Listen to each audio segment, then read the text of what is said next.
Boa noite, queridos amigos e queridas amigas que sintonizam conosco nessa noite pelos canais da Rede Amigo Espírita, do CEP, do Coromandel, do Tupaciguara Espírita. Sejam todos bem-vindos e bem-vindas a mais um Prosa Espírita, mais uma quinta-feira de reflexão, de bate-papo, sempre à luz da doutrina espírita. É uma alegria e um privilégio podermos estarmos juntos, ainda que distantes, pelo menos uma vez por semana, aqui pelas redes da internet. Enésia, boa noite, lá de Ilhéus, Bahia. Maria Joana, Isabel, Iris, Terezinha Sanches, Marluce, Regina, Zeni Ribeiro, Eliane, Carmen, Milton, Euza, tanta gente amiga, Letícia, um abraço, viu, Letícia? Para você, as nossas vibrações por vocês. Rosário, sejam todos bem-vindos e bem-vindas. Vamos fazer uma pequena leitura para ambientar a nossa prosa. É do capítulo 2 do Evangelho segundo o Espiritismo, Meu Reino Não É Deste Mundo, o item de número 7, o ponto de vista. Eu quero ler apenas um parágrafo. O Espiritismo expande o pensamento e lhe abre novos horizontes. Em lugar dessa visão estreita e mesquinha que o concentra sob a vida presente, que faz do instante que se passa sobre a Terra o único e frágil centro do futuro eterno. Ele mostra que essa vida não é senão um elo no conjunto harmonioso e grandioso da obra do Criador. Mostra a solidariedade que liga todas as existências do mesmo ser. Todos os seres de um mesmo mundo e os seres de todos os mundos. Dá, assim, uma base e uma razão de ser a fraternidade universal, enquanto que a doutrina da criação da alma no momento do nascimento de cada corpo torna os seres estranhos uns aos outros. Essa solidariedade das partes de um mesmo todo explica o que é inexplicável, se considerar apenas uma parte. É esse conjunto que, ao tempo do Cristo, os homens não teriam compreendido, e por isso ele reservou o conhecimento para outros tempos. Bendita doutrina espírita. Com essa página, cumprimentamos a todos aqueles que chegaram, a Nílcia, a Rita, a Silvia, o Luiz Fernando, o Delimar, a Ana Rabelo, a Rosário, enfim, tanta gente amiga. Meu amigo Borginho, seja bem-vindo, boa noite, meu irmão.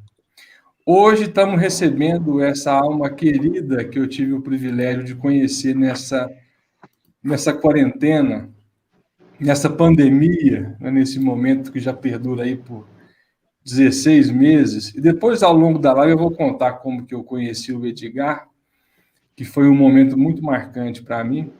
Mas para aqueles que não conhecem o Edgar, nós temos o hábito de pedir ao convidado que se apresente para aqueles que ainda não tiveram o privilégio de ouvi-lo.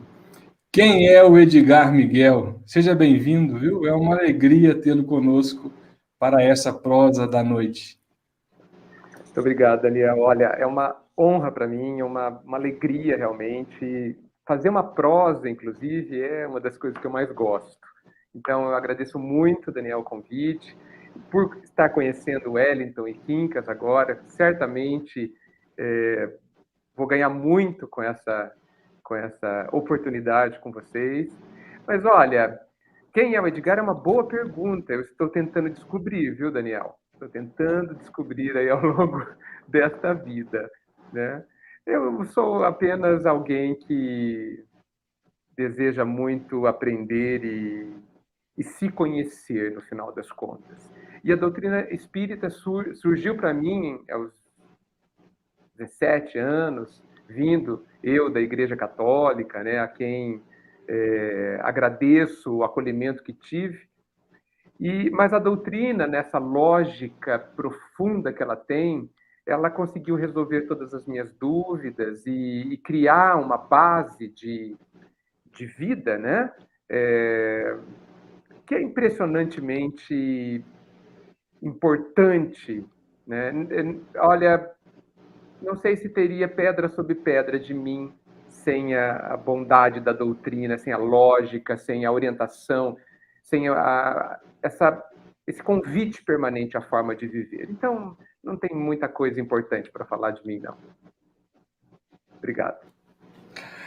Esse prosa vai falar por ele, viu, gente? Pode anotar aí o que eu estou dizendo. Quincas Veloso, boa noite. Boa noite, Wellington, boa noite, meu querido amigo Edgar Miguel. Olha como são as coisas, é a primeira vez que eu vejo o Edgar e já o estou chamando com intimidade porque essa intimidade é própria do movimento espírita. A gente se encontra, a gente é um reencontro e é uma alegria imensa para o meu coração. Eu não vou deixar o Wellington cumprimentar, não, eu já vou dar uma cutucada aqui com a prosa aqui, né? Primeiro, lembrar que o Edgar é ali de Bauru, uma cidadezinha que acolheu o Pelé, né? Pelé passou por aquela cidade. Eu estive em Bauru, fiquei encantado com a cidade e realmente é um lugar muito bom. Agora, Miguel, você disse... Eu falei Miguel só para contrariar o Daniel, né? Tá bom. Você disse que tem... Quanto tempo hoje você tem de doutrina espírita? Podemos dizer uns 35 anos. Acho que uns 35 anos. Tem algum, diria, viés, algum lado da doutrina espírita que lhe cativa mais? Porque tem pessoas que vai mais para o lado mediúnico, outros para o lado, eu diria, religioso propriamente, outros já pelo lado científico. Você se sente melhor? É claro que todos os ângulos são importantíssimos e necessários. Você tem mais afinidade, eu diria assim, com qual?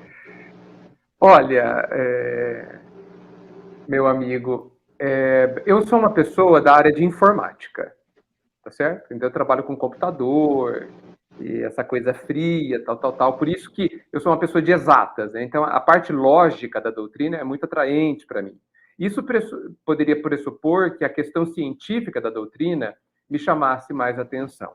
Eu gosto muito de André Luiz, gosto muito da parte científica, muito da parte filosófica, mas eu preciso da parte evangélica. Eu preciso. E é por isso que eu dedico os meus esforços, as minhas leituras, mais às reflexões que falam do sentimento, que falam do ser mesmo. Não, por exemplo, não gosto da palestra sobre perispírito, sobre um pouquinho de mediunidade, porque eu entendo que hoje eu preciso me dedicar e me aprofundar mais para as questões de como eu consigo ser feliz. Como que as pessoas conseguem superar a dor profunda que existe em seus corações. Esse é o meu grande foco de interesse nessa vida. E digo por quê, como eu disse, porque preciso disso. Talvez eu me perca de novo se eu só prestar atenção na questão lógica, científica, filosófica. Então, meu grande interesse é a parte evangélica. Então, você se dedica muito, por exemplo, a ler Emmanuel? Emmanuel, sem dúvida. Sem dúvida que Emmanuel, Humberto de Campos, demais. Humberto de Campos, Boa Nova. Principalmente esses. Eu sou uma pessoa que seleciono alguns livros que eu vou ler o resto da vida. Eu pego um livro e minha esposa diz assim, mas de novo esse livro? Né? Então, faz 20 anos que eu leio Nosso Lar. Porque, assim, apesar de André Luiz parecer ser a parte científica da doutrina, eu não considero assim. É claro que ele trouxe muitas informações interessantes, até científica. Você pega Evolução em Dois Mundos, é muito científico, muito técnico, mas no entremear dos livros do André Luiz, o cunho, né, o lado evangélico é profundo, extremamente profundo, e essa parte que eu pinço, essa parte que eu presto atenção, que me interessa. Então, por exemplo, Nosso Lar é um livro considerado descritivo, né, que descreve o mundo espiritual pela primeira vez, em 1940, mas eu considero um dos livros mais profundos do André Luiz. Não por causa do André Luiz, que é novato, mas por causa de todo mundo em volta dele. Né? Então, é mais nessa questão. Emmanuel, com certeza, é grandioso. Em relação a André Luiz, só uma observação, uma observação em cima da feliz observação que o Edgar fez. Talvez muitos de nós fiquemos presos às revelações que André Luiz traz das questões espirituais, né? E claro que é muito belo a descrição dele, os detalhes, né? São reveladores. Mas eu não me canso de dizer que a maior contribuição dele é o ensino moral que está ali nas entrelinhas. Ou seja, não faça aquilo que eu fiz para não passar por aquilo que eu passei, né? Então, eu achei muito feliz a sua observação, viu, Edgar? Que bom. Wellington Melo.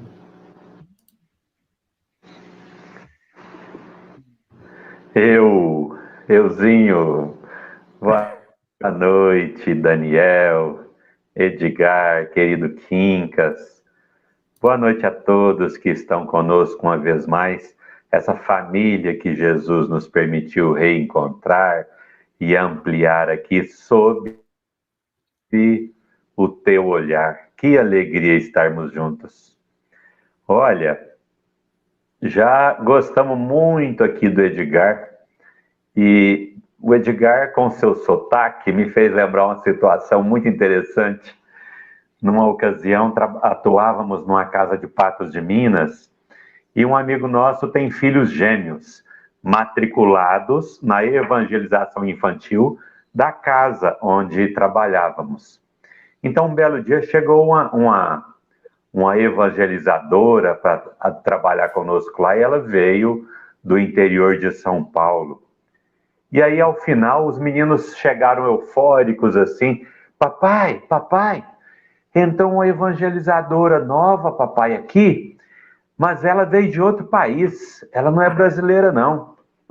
Aí, por que, meu filho? Ela fala porta, carne. E ela era do interior de São Paulo, uma cena inesquecível. Muito bem lembrado. As crianças. Mas eu quero aproveitar já, meu irmão. É a filha do Dr. Dárcio, o Daniel e Quincas, que vocês tão bem conhecem. A filha não, os filhos, perdão. Filhos do Dárcio, lá de Patos de Minas. O meu irmão Edgar, olha, a gente fica tão à vontade na sua presença. Eu havia, assim, assistido um bate-papo seu contato e me encantei desde lá com a sua forma de analisar, de se comunicar. Mas você disse algo lá que me chamou muito a atenção. E eu logo pensei, esse cara aí é dos nossos. E eu vou tentar relembrar aqui o seu comentário, e, se possível, queria merecer um comentário seu a respeito. Me recordo muito bem, Edgar, que você deu até uma paradinha quando o Tato lhe propôs um assunto e você tratou assim com muito zelo, com muito cuidado naquele momento.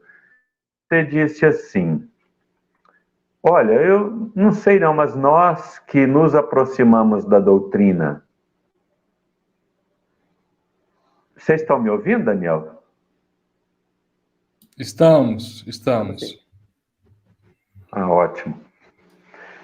Você disse assim: olha, eu não sei não, Tato, mas eu penso que nós que nos aproximamos da doutrina pelo intelectualismo, pelo viés do academicismo, aí você disse assim: não é dessa vez, porque nós vamos precisar de nos aproximar da doutrina pelo amor. Você se recorda disso, Edgar? Desse pensamento e dessa fala sua? Recordo, sim. Você gostaria que eu falasse alguma coisa a mais sobre Me isso? chamou tanta atenção. Sim, gostaria, meu irmão. Por favor. Por que te chamou a atenção, Wellington, antes de eu responder? Por que te chamou a atenção? É algo estranho? Nós temos conversado.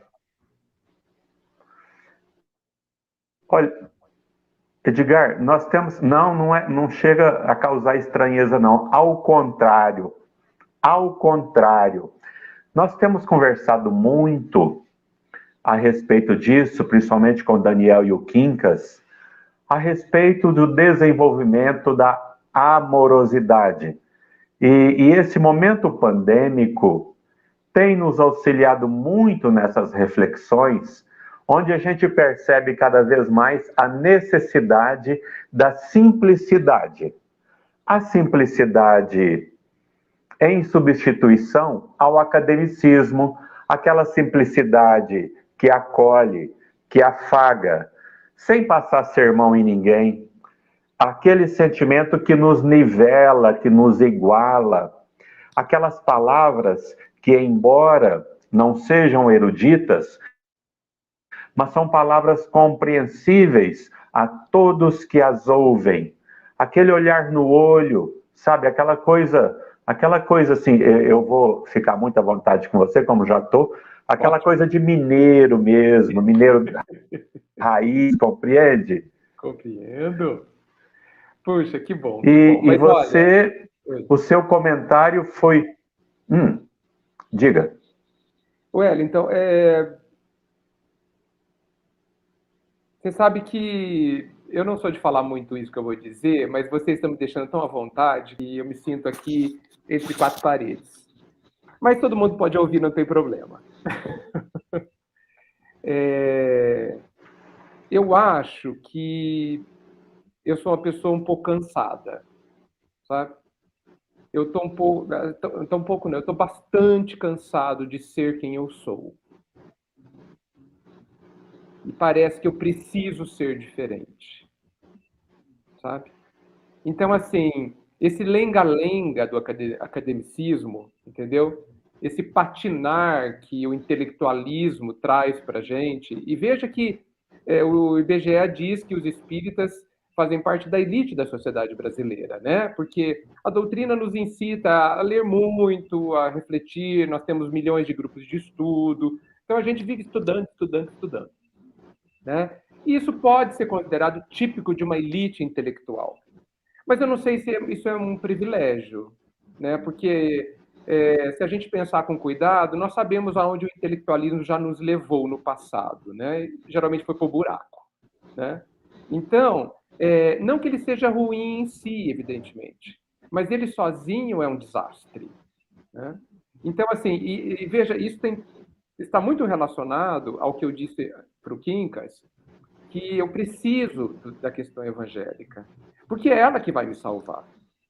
Não é o intelectualismo. O intelectualismo, ele valida o evangélico, né? Da forma que a doutrina espírita nos coloca, não há nenhuma lacuna, não há nenhuma falta, nenhum espaço que separa o intelectualismo, a lógica, né, que até a ciência precisa, né, ou as conclusões filosóficas de bom senso, em relação ao Evangelho. O Cristo, ele não é um ser religioso, ele é um ser totalmente impregnado das leis da natureza.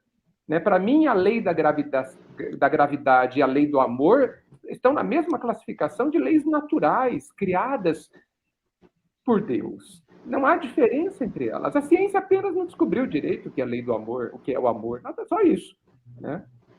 Então, quando eu falo que eu estou um pouco cansado, possivelmente já devo ter caído demais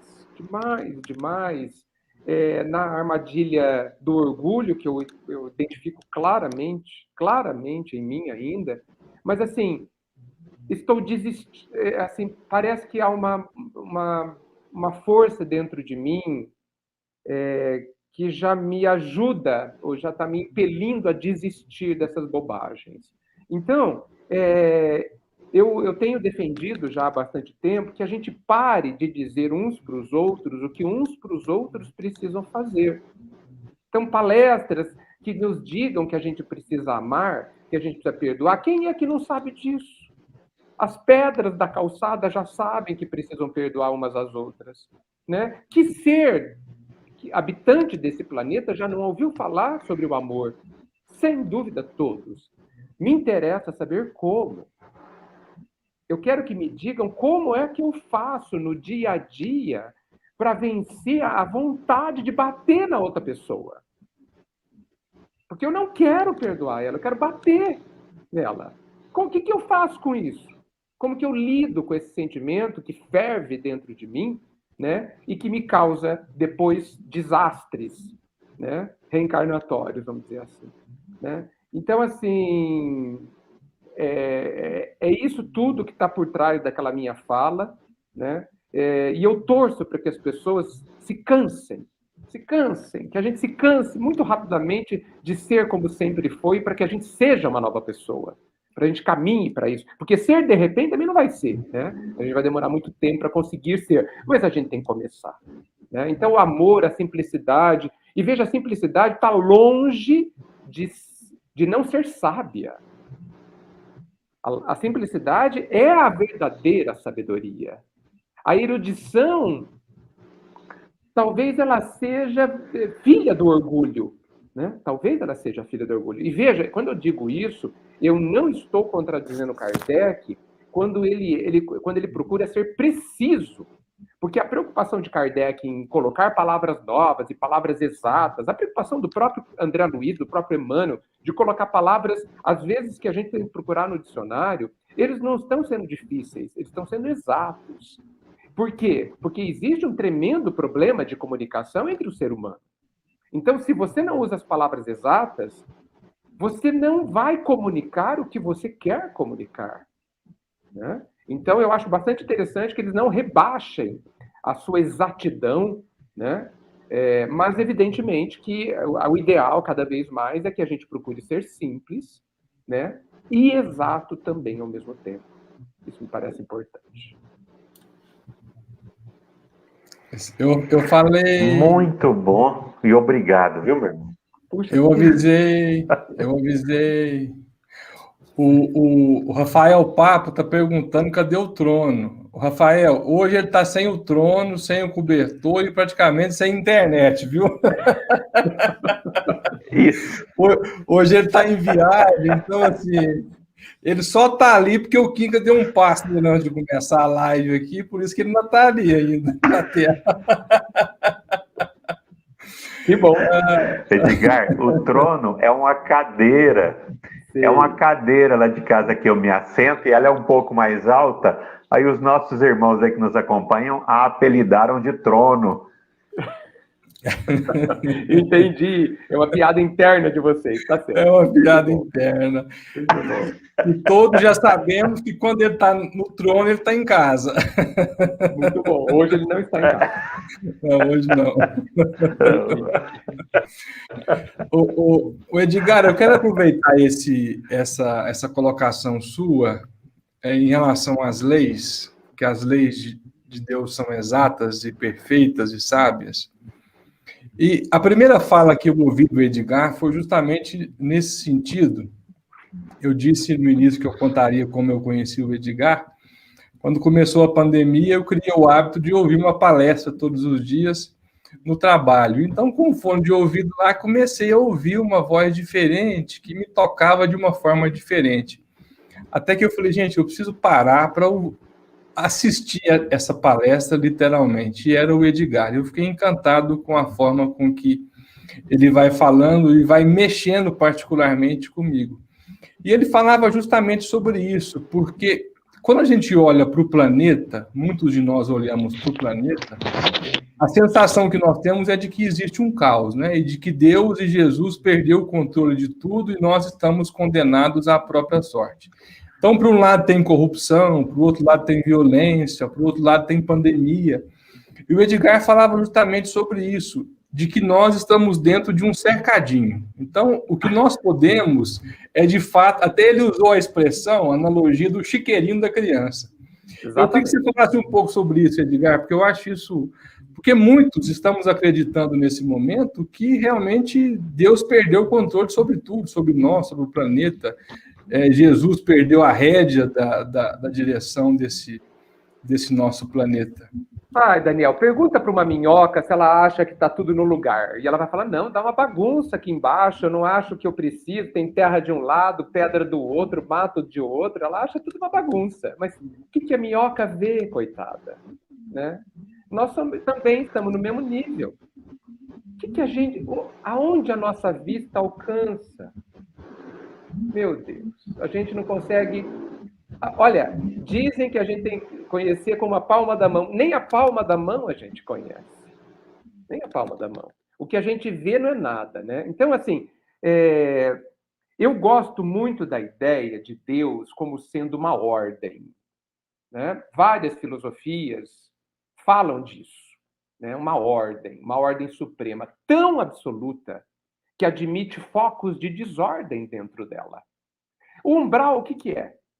O que é umbral, se não a autorização do pai para a gente fazer uma bagunça lá, né? Com o nosso desequilíbrio, para a gente ali dar vazão a quem somos. Para quê? Para que a gente se veja, para que a gente perceba como é triste a nossa própria situação, não do umbral, porque o umbral é um espelho do que está acontecendo dentro de cada um daqueles que estão lá, ou de cada um de nós que estamos lá, podemos dizer.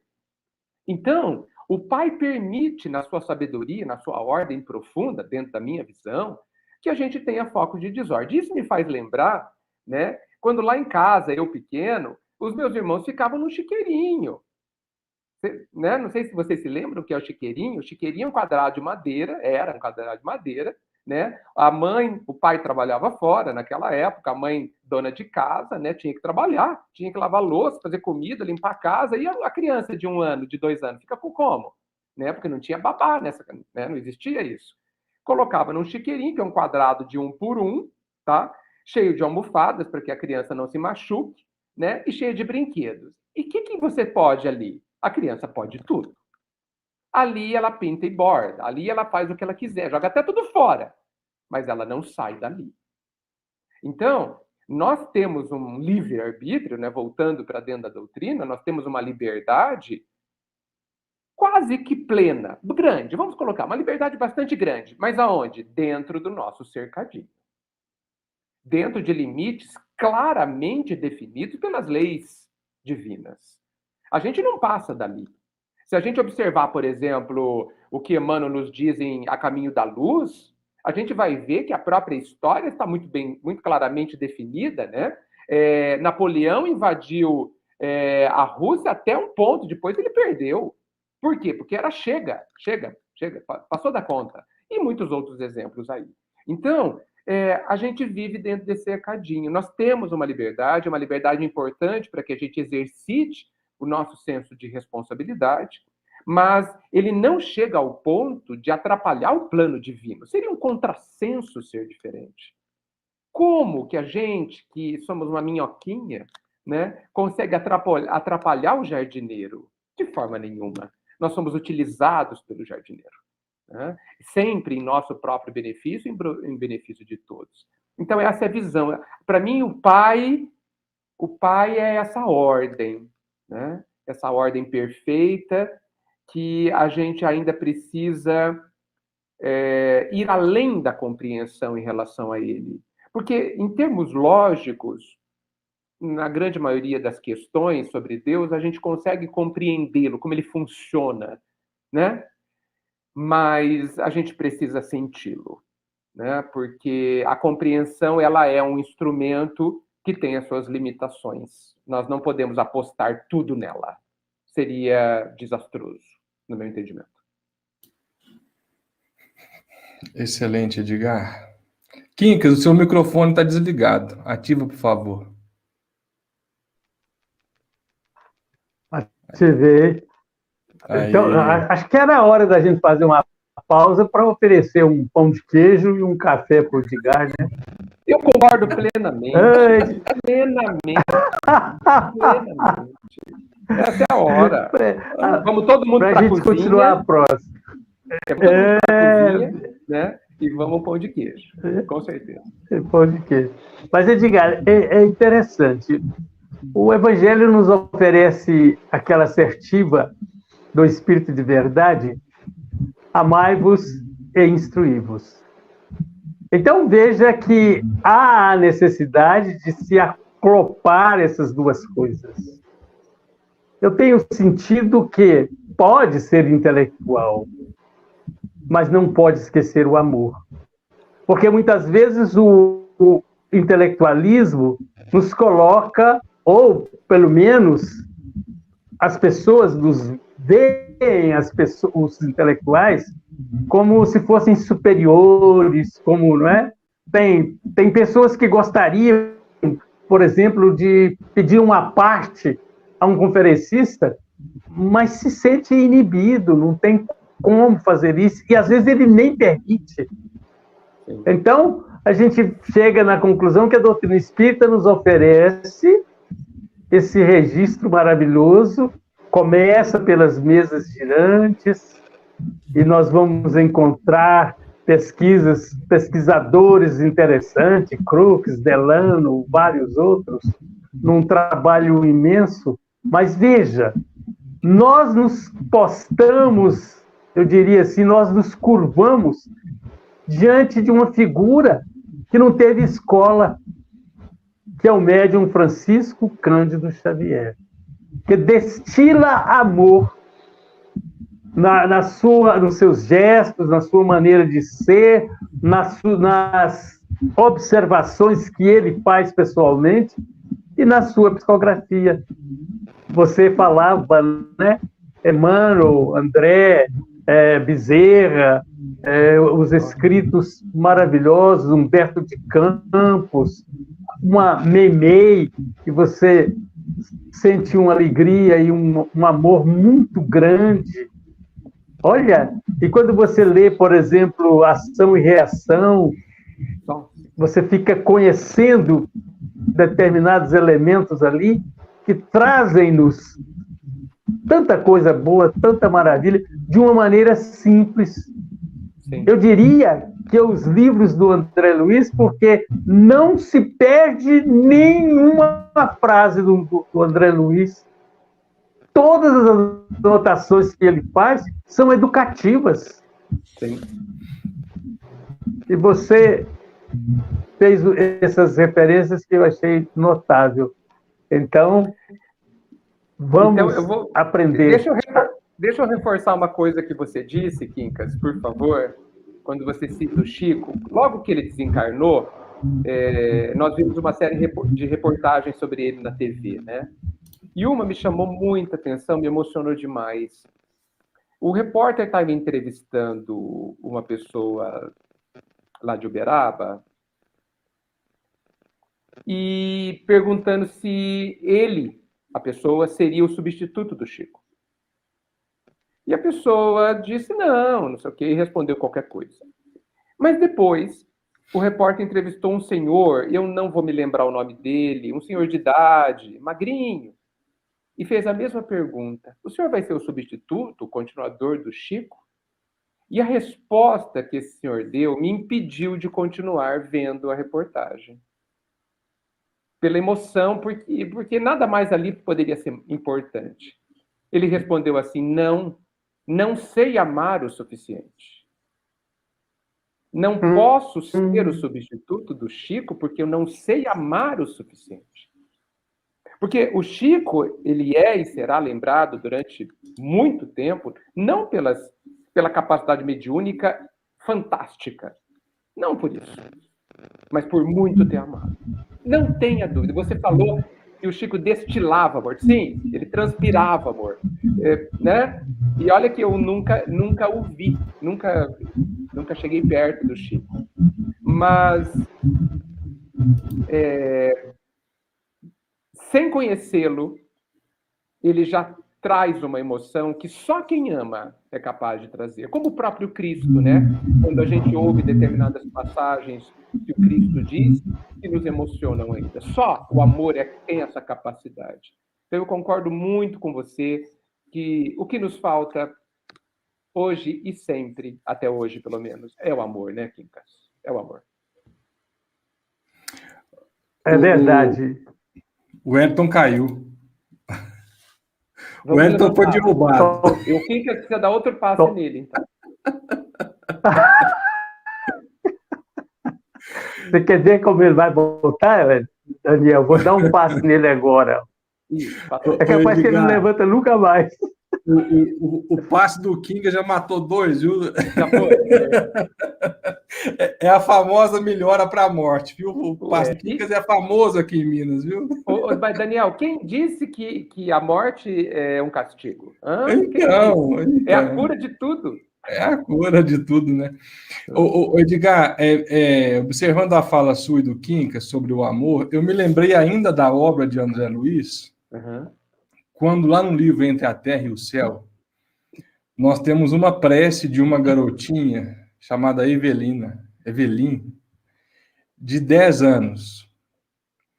E essa prece está no livro Entre a Terra e o Céu, ou Entre a Terra e o Céu. E essa prece foi direcionada para Clarencio. Caiu no colo de Clarencio a prece da criancinha de 8 anos. E o que eu achei curioso é que o Clarencio disse assim para André Luiz: André, eu não posso atender essa prece. Porque para atender a essa criança é preciso que o espírito que a atenda seja um espírito que ame profundamente. E eu ainda não tenho essas condições. Olha que interessante, a prece de uma criança de 8 anos, e curioso, a prece dela seria integralmente atendida. Integralmente atendida. No entanto, levaria 2 anos para que isso acontecesse. Então, veja a importância do amor. Mas outro detalhe que eu gostaria de salientar, que vai de encontro também com isso que o Edgar colocou, é a assertiva de Alcione, né?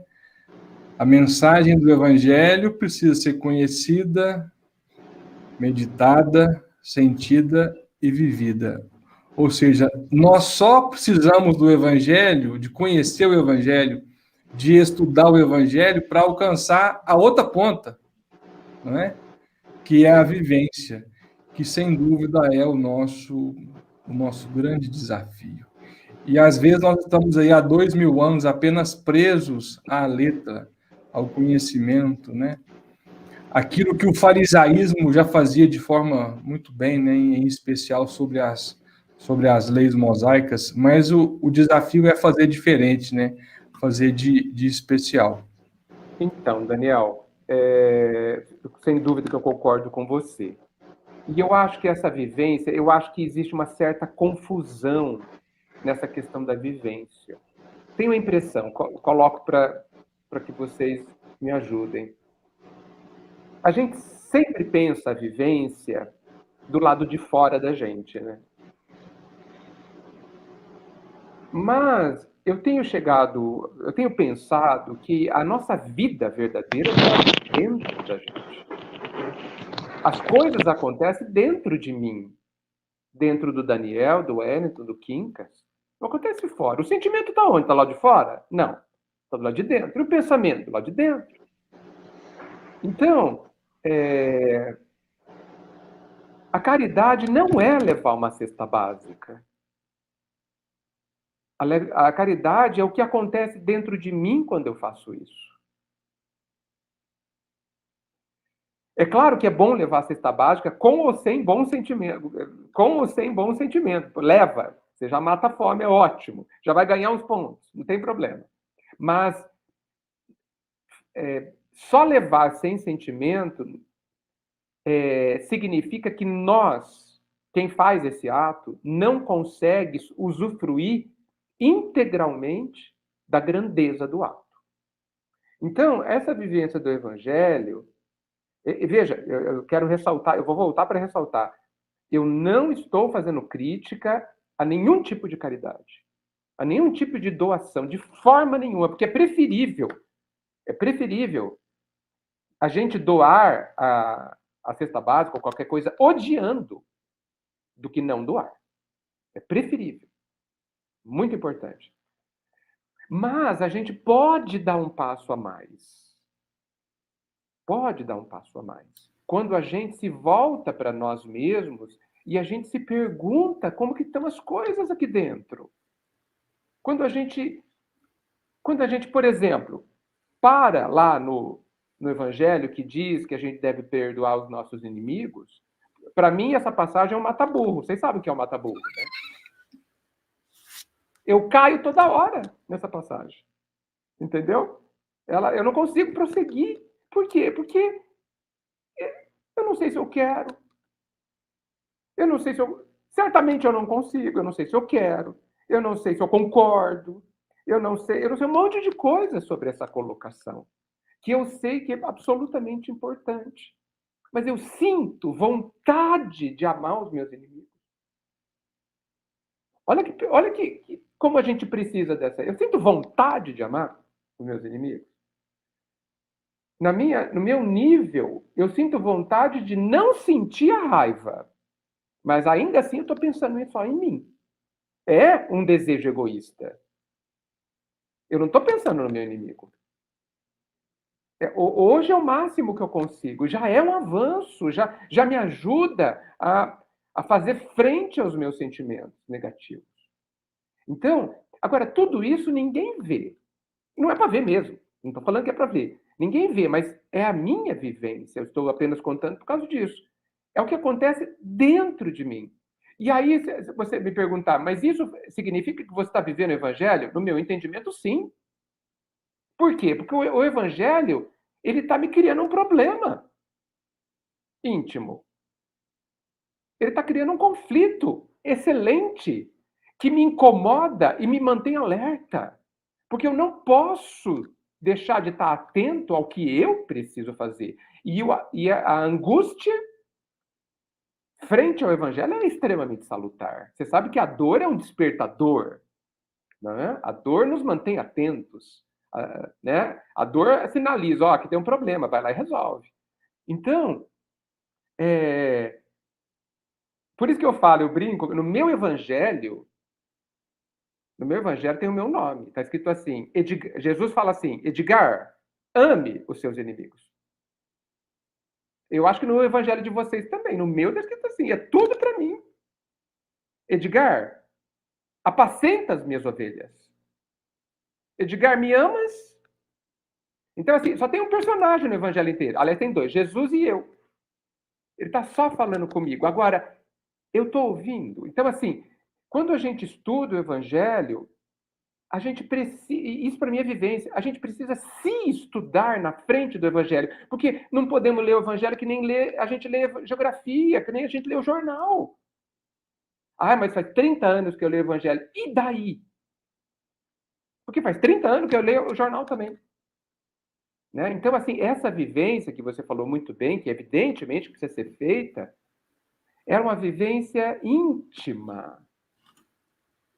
Íntima, no silêncio de mim mesmo. Que por sinal, não é nada silencioso, é uma bagunça lá dentro, mas não importa. Né? Mas no silêncio de mim mesmo. Eu preciso falar, meu Deus, quem sou eu diante disso? Né? O que eu sinto? O que eu penso? O que eu faço com esse mata-burro aí do Evangelho? O que eu faço? É isso. Ô, Edgar, eu quero reforçar aqui a sua fala, porque é algo que eu tenho pensado muito, muito nos últimos meses. E tem uma frase lá no livro Paulo Estevão que me leva a meditar muito sobre isso. Eu não sei se ela é de Paulo ou de Pedro, que ele diz o seguinte: quando não tiver nada para doar, doe-se. Essa é a frase. E aí, nós passamos a entender o que de fato quer dizer caridade. Porque caridade é aquilo que eu dou de mim, aquilo que sai de mim, aquilo que é meu. E o que é meu? É o que Emmanuel vai dizer.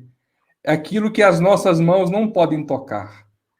Porque tudo aquilo que as mãos tocam, ficam. Então, quando nós entregamos uma cesta material, que é muito importante, que mata a fome, se não há sentimento, se não há boa intenção, se não há amor, se não há devoção, é só transferência. Se é transferência, não é doação, não é? Então, eu acho essa fala sua algo assim essencial, que eu, particularmente, tenho pensado muito sobre isso, sobre aquilo que, de fato, nós temos doado, né? Do nosso tempo, da nossa paciência, do nosso amor, do nosso entendimento, né? Realmente é excepcional isso que você colocou. O Ayrton voltou. Voltei. Bom, Eu acho que agora vai permanecer. Eu tirei a internet do hotel e fiquei aqui só nos dados. Edgar, eu queria te dizer, meu irmão, que esse cansaço que te envolve também nos alcança, e não só a nós. que bom. Um dia desses, conversando com o Wagner Moura, do Fraternidade Sem Fronteiras, ele nos disse algo que também casa-se com essa linha de raciocínio que você nos apresenta. O Wagner Moura nos disse o seguinte, e ele repetiu isso aqui no Prosa um dia desse. Ele falou assim: olha, as pessoas não aguentam mais sermão. As pessoas estão cansadas de sermão. As pessoas precisam agora serem acolhidas. E pensando nisso, que é uma fala sua desde a primeira vez, é interessante o que o Daniel falou, a forma que ele te conheceu, porque quando eu ouvi você, eu acho que eu trocaria, eu não ouvi você, eu senti você expressando o seu sentimento naquela ocasião e fui profundamente tocado por ele, como estou sendo agora, sabe, meu irmão? E eu penso que nós vivemos, em linhas gerais, esse momento de cansaço. Que bom. Um dia desse, nós tivemos a oportunidade, o Quincas Veloso, nos reunirmos por 2 vezes com um pastor evangélico. Meu irmão, e foi uma coisa tão extraordinária a gente perceber os rompimentos, ainda que a passos lentos, de tanta barreira, eliminarmos tantas fronteiras, né? E, Edgar, e a Casa Espírita? Porque a gente está vendo esse movimento no movimento espírita.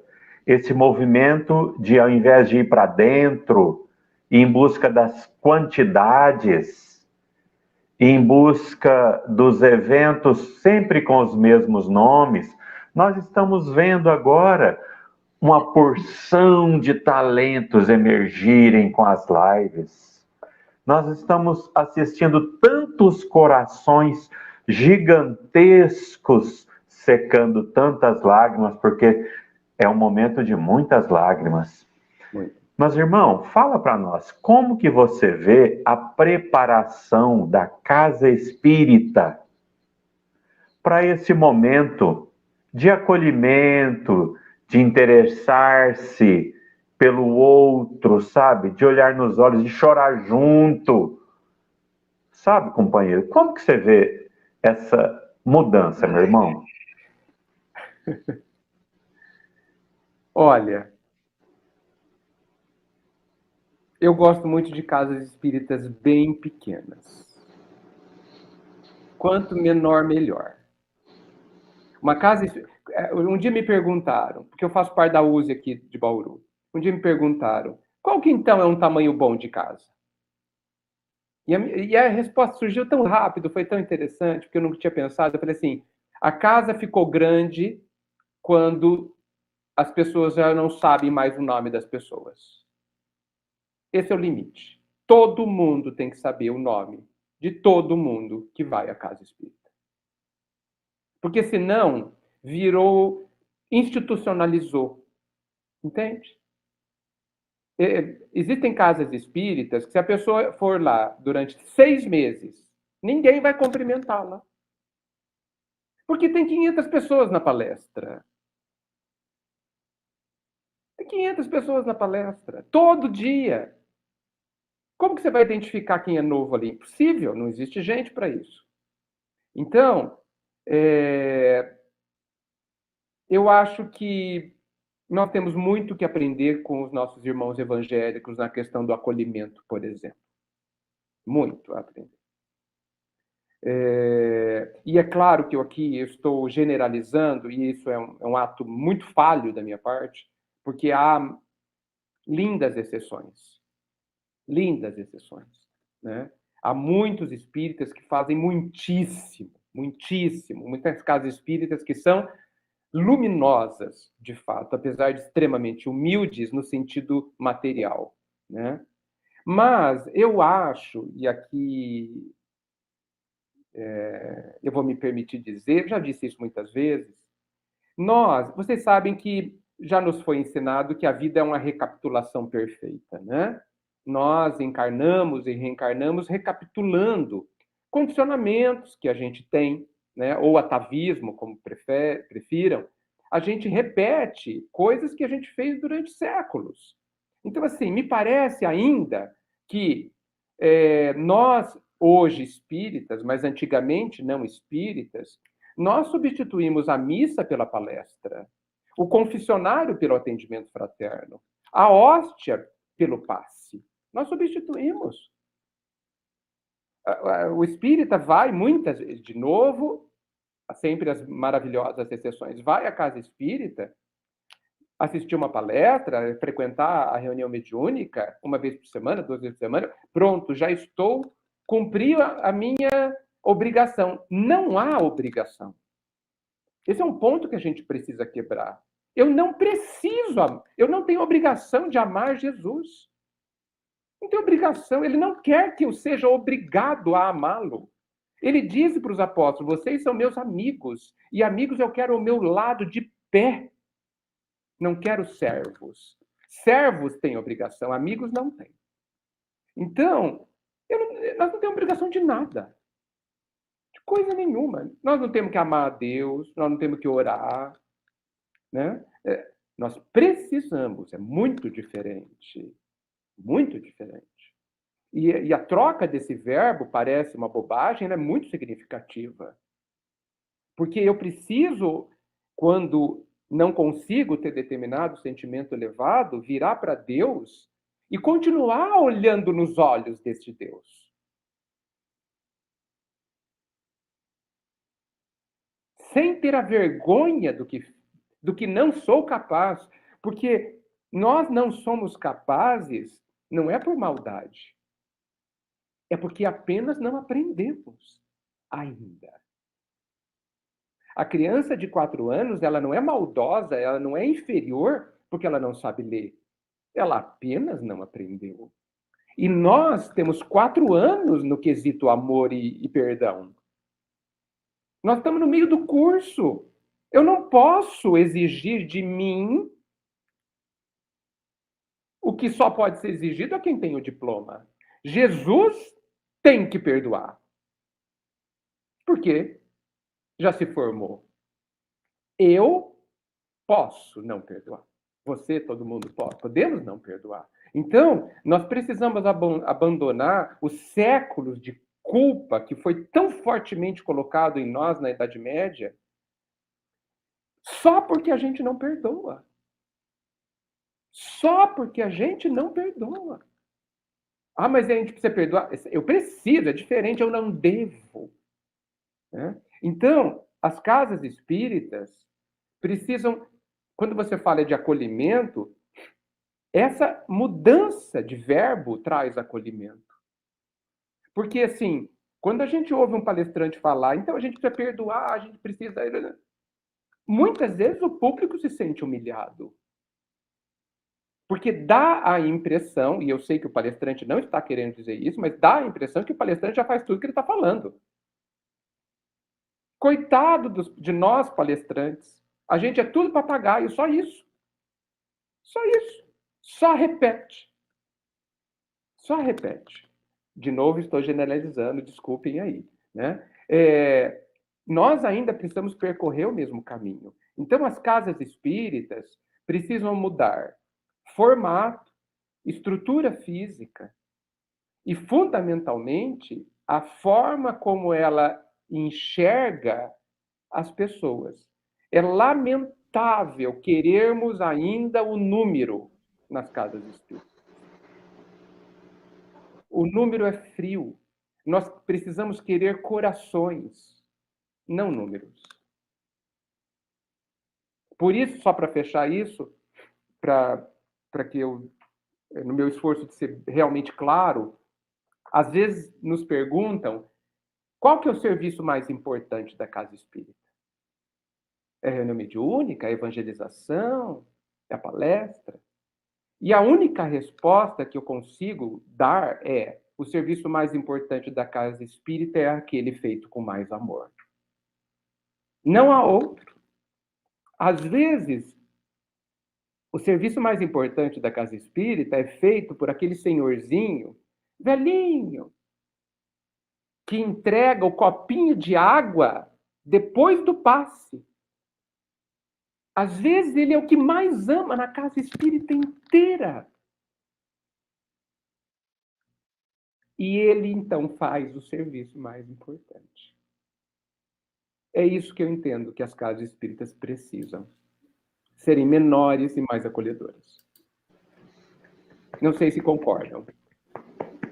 Eu avisei, né? Eu avisei, Quincas e o Wellington. Aliás, teve uma amiga aqui que lembrou, ó. Daniel avisou, avisou. Vocês são gentis. Obrigado. Eu achei um defeito no Edgar, Daniel e Quincas. Oi? Achei um defeito em você, Edgar. É justo. Você não nasceu em Tupaciguara, não é Ibiá não, viu, Daniel? Quem sabe eu mereça na próxima.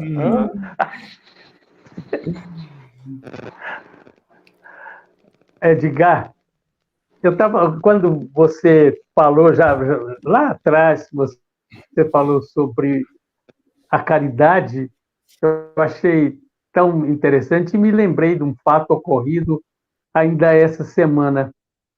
Uma senhorinha, ela é interessante, eu até já falei nela para o meu querido Wellington. Ela é uma criatura que precisa de auxílio, que precisa de ajuda, e ela passa sempre na nossa que eu estou falando, porque é lá da Casa Espírita que nós participamos. Ela passa ali sempre para apanhar livros, para ler livros espíritas. Ela tem um problema de audição muito forte, e ela chegou essa semana pedindo para falar com a minha esposa e a minha cunhada. Então, eu as chamei, elas vieram, e o que ela queria? Falou, eu preciso de um pouquinho de dinheiro, porque eu estou indo para Uberlândia fazer um tratamento, e eu quero que vocês me dê, porque eu preciso comer, preciso mais o quê? Aí a minha esposa falou para ela, olha, mas lá tem a casa de apoio, é só você ir para lá. Falou, lá dá pão murcho. Lá dá pão murcho e o leite não tem Toddy.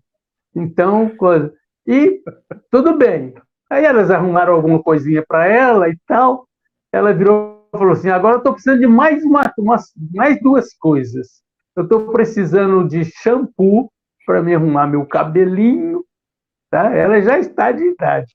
O meu cabelinho e um condicionador. Acho que é isso mesmo, condicionador. eu estou precisando, quero que você me arruma. Você sabe por quê? E virou desse jeito. Sabe por quê?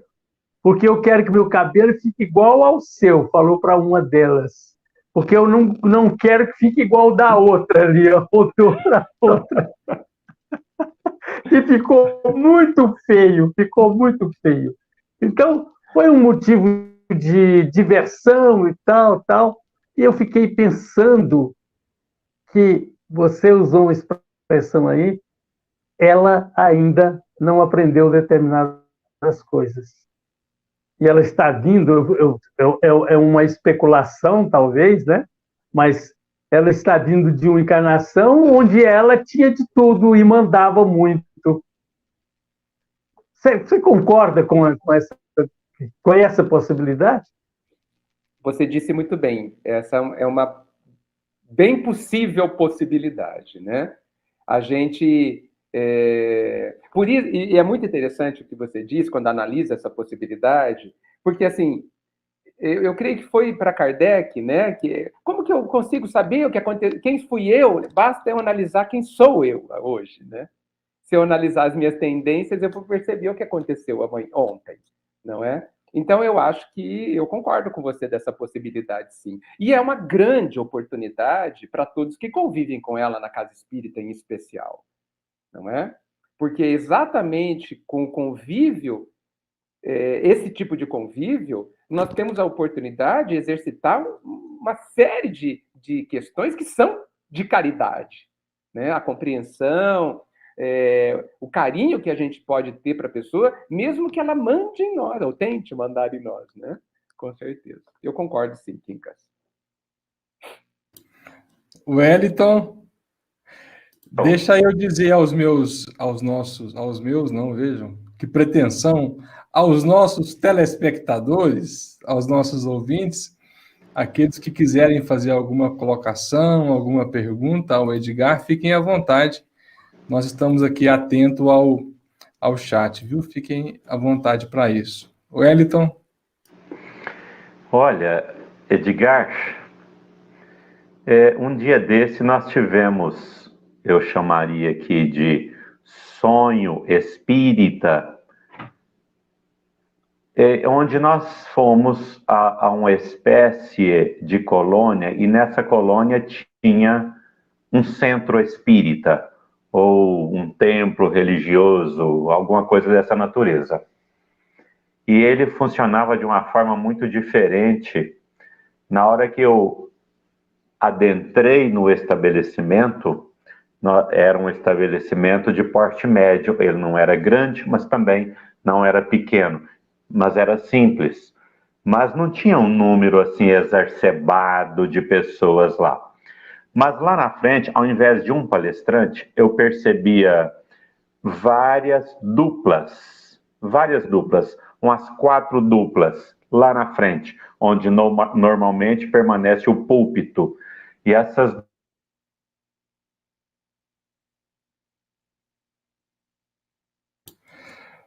Vamos ver se a mediunidade do Edgar tá boa. Edgar, conclui o pensamento dele.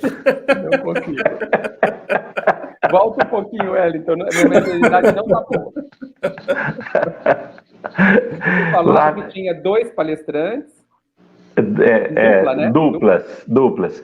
Era um assistente e um assistido. E era como um atendimento fraterno, resumidamente, porque os assistentes estavam todos paramentados com uma espécie de túnicas, a exemplo de nosso lar, aquilo que a gente vê. Mas interessante que ali não era um local de palestras, sabe, Edgar? Era um local de conversas. Isso me chamou a atenção, de conversas. Isso ficou marcado em mim, muito forte. E eu lembrei-me, quando você relatava eu fui me lembrando disso.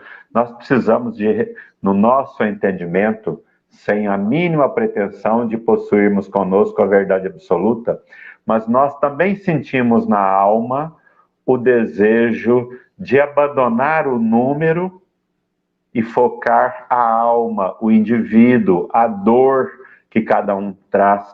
E esse modelo, Edgar, que nós estamos aqui agora, o prosa, esse modelo assim de prosa, de informalidade, nós temos percebido que tem favorecido isso também das pessoas que nos acompanham. A gente abre espaço para que eles perguntem, eles participem, e o Daniel sempre deixa muito claro, pode ser qualquer assunto, e a gente tem procurado dar resposta a toda e qualquer pergunta, de todo e qualquer assunto, sabe? Mas sempre, sempre com acolhimento, entendendo que a pergunta é importantíssima para quem a proferiu, sabe? E o que é que você acha, irmão? Eu vou fazer essa pergunta em público, porque agora eu vou descontar o Quincas aí, ó. Porque o Quincas normalmente faz essa pergunta lá nos bastidores. E essa modalidade aqui de prosa, de conversa, de mais de uma pessoa conversando, ou debatendo, ou esmiuçando alguns temas, como que você vê isso para a casa ou para o movimento espírita, meu irmão? Eu sou profundo defensor. Profundo defensor. Eu faço palestra há bastante tempo, mas eu detesto fazer palestra. Eu gosto de conversar. Eu acho muito chato o palestrante ficar lá na frente 1 hora falando. Eu me sinto sozinho lá na frente, sinceramente. Eu me sinto assim. Primeiro, eu não sei se... Olha só, primeiro que o palestrante define o tema. Eu já me acho assim, quem sou eu para definir o que 30 pessoas vão ouvir? Quem sou eu? O que eu sei delas? O que eu sei da necessidade delas? Nada. Por isso que eu acho que, assim, quem deveria definir o que o palestrante irá dizer, devia ser o público. Na hora.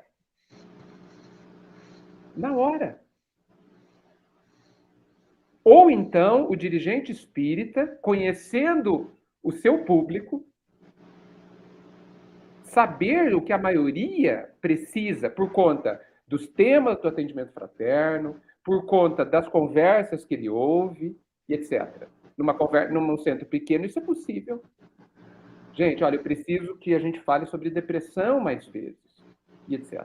Bem, então, o que eu tenho percebido, juntando o que o Quincas disse há pouco e o que você disse agora? As casas espíritas não estão fechadas à toa.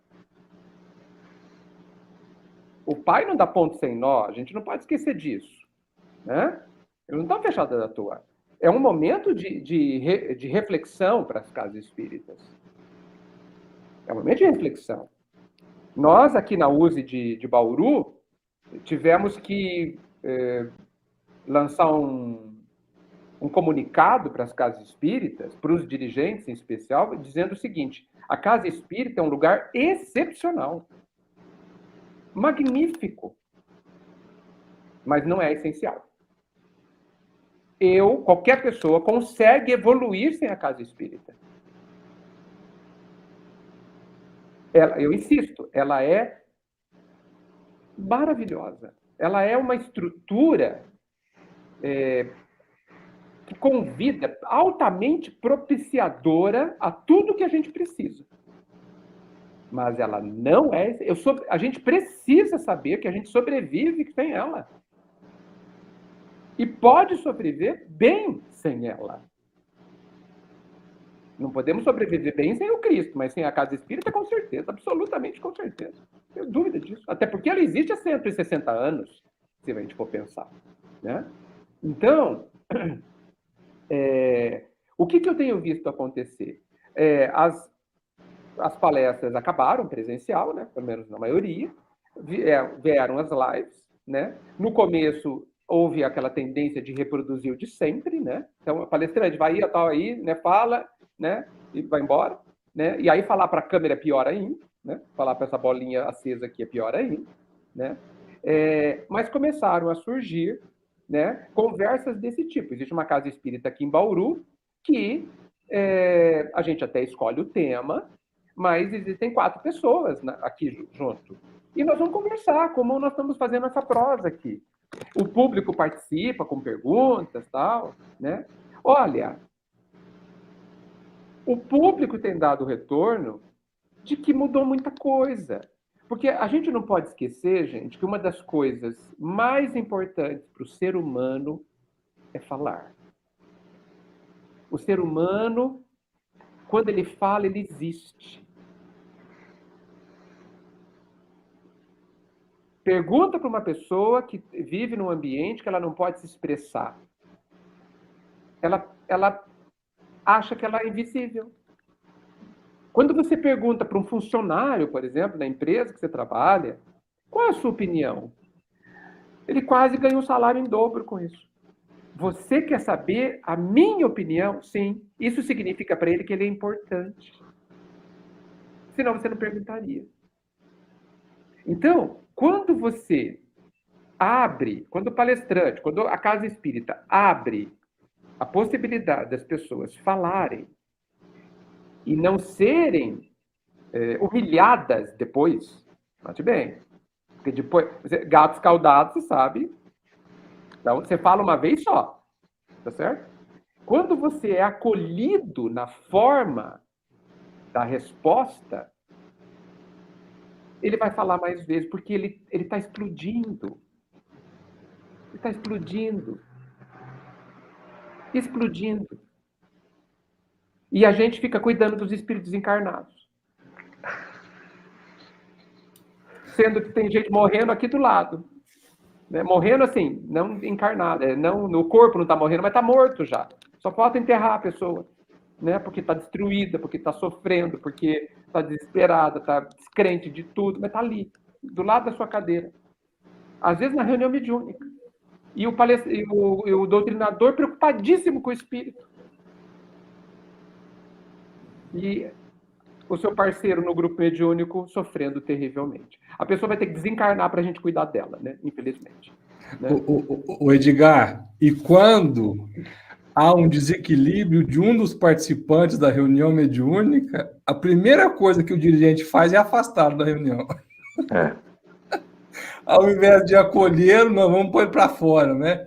Sim. Mas eu achei muito feliz a sua colocação em relação à casa espírita, e aqui eu faço uma analogia com a escala de mundos que Kardec propõe, e sobre a visão de um mundo de regeneração, porque muitos acreditamos que é um mundo feliz, né? E ele vai dizer que o mundo de regeneração é um platô para que possamos aurir forças para seguir adiante. Então, a casa espírita deveria ser esse platô, onde nós vamos aurir forças para sermos espíritas fora da casa espírita. Eu ouvi de um amigo, durante essa pandemia, e ele bem mineiramente falou assim, Daniel, a coisa agora ficou feia mesmo, porque nós espíritas fomos obrigados, ou estamos sendo obrigados, a ser espírita fora da casa espírita. Porque agora nós não temos o centro para resolver os nossos problemas. Ou seja, até 2 anos atrás, nós íamos na casa espírita acreditando que lá seria a solução dos nossos problemas, né? Mas que ilusão, né? Que ilusão. Grande ilusão, grande ilusão. E é esse o problema, essa é uma falta de lucidez, né? Então a gente pensa que a casa espírita, inclusive de segunda a segunda, eu estou quites, eu cumpri a minha missão. Não, filha, a sua missão é lá em casa. Lá em casa.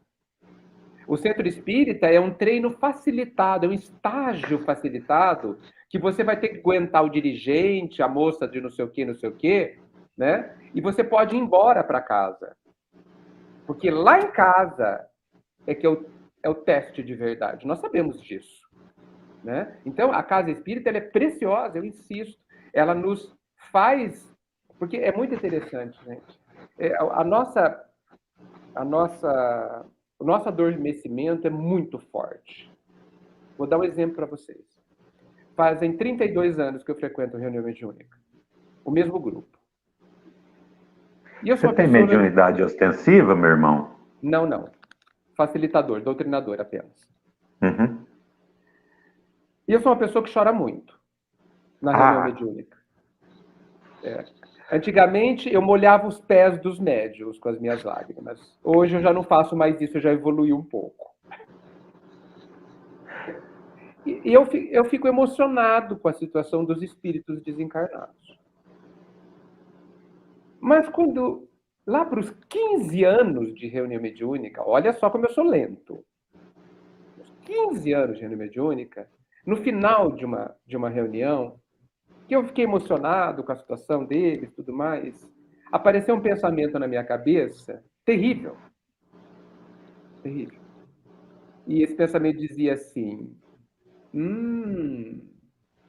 você se emociona e se compadece da dor de uma pessoa que é um assassino, de uma pessoa que quer matar o encarnado, do obsessor que não dá tréguas a uma família inteira, coloca 2 em depressão, não sei o quê, não sei o quê. Mas ainda não tem a mesma compaixão por fulano que mora na sua casa. 15 anos para perceber isso. 15 anos. Felizmente eu não me senti culpado por ser tão lento.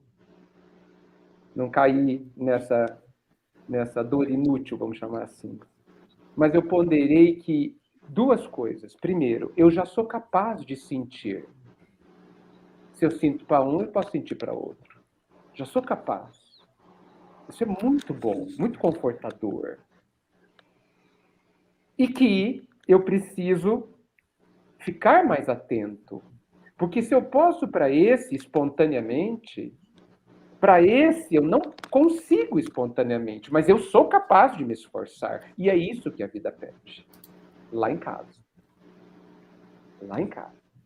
Então, no fundo, se a gente for lembrar de Evolução em Dois Mundos, voltando para André Luiz, lá ele conta que nós despertamos aqui no reino hominal do homem há só 400 mil anos. Esses dias. E vocês sabem que depois de um longo sono, nós passamos muito tempo dormindo no reino animal, vegetal, etc. E aí eu estou citando o Leon Denis, né? Nós estamos assim, no primeiro minuto de que tocou o despertador, a gente está espreguiçando. A gente não sabe nem onde a gente está. Acordei. Né? Então, é muito difícil, é compreensível. Estar lúcido é muito difícil. Por isso que me choca, sempre me chocou aquela passagem que Jesus diz que veio trazer vida. Ele estava falando para encarnado. Ele não está falando para pessoas mortas, fisicamente. Então, eu só posso compreender que nós não estamos realmente vivos quando estamos submersos na inconsciência do que somos e do que estamos fazendo aqui, e do que eu estou sentindo e pensando agora. Se eu não souber o que eu estou sentindo agora, eu estou adormecido. Se eu não estiver me vendo aqui falando, aqui, ó, se eu não estiver aqui atrás de mim, me vendo falando com vocês, eu estou adormecido. Quando eu estou com raiva, eu tenho que saber que eu estou com raiva. Para que eu consiga. Epa, Edgar, calma, você está com raiva. Segura, fica quieto, sai, vai pro quarto, tranca. Não sai de lá até ficar calmo. É isso que eu tenho que fazer comigo. Mas se eu não estiver lúcido, eu deixo a raiva fazer o que ela sempre faz. Né? Então, tá tudo certo. Mas a gente precisa realmente observar essas coisas que estão dentro de nós. Eu vou e volto na nossa conversa, mas eu acabo caindo para dentro de nós de novo. Mas a saída é para dentro, viu, Edgar? A saída é para dentro. A gente tem que crescer para baixo, para dentro. Aqui, eu gostei demais dessa frase lembrada aqui do Alfredo Júlio. O bem praticado no templo religioso, esse não conta, é treino. Fantástico. Fantástico. É isso mesmo. Ô, Kingas, eu te avisei, viu, Kingas? Você lembra que eu te avisei do Edgar? Falei, você vai ver o Edgar. Você fica achando que o Wellington que é bom, sempre que não conhece o Edgar. Não, senhor, nunca achei isso não, ué. Nunca achei isso. Mas você tem razão, viu? Esse Edgar é danadinho, viu, senhor? Que coisa boa. Edgar, nós vimos muita gente, agora até diminuiu, pessoal aflito, ansioso, porque não estava tendo os encontros nas reuniões mediúnicas. Gente que estava dizendo que estava entrando quase que em pânico. O que você falaria a respeito para nós?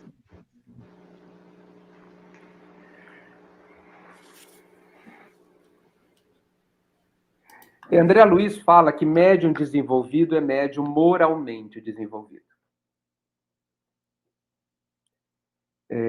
Nós somos senhores de nós mesmos, precisamos ser. Isso significa que nós podemos aprender a dominar todas as nossas energias, inclusive as energias mediúnicas. Então, se por conta da pandemia ou de qualquer outro motivo, eu estou impossibilitado de ir à reunião mediúnica, eu tenho condições de canalizar a minha energia mediúnica para outros tipos de atividades. Eu tenho condições.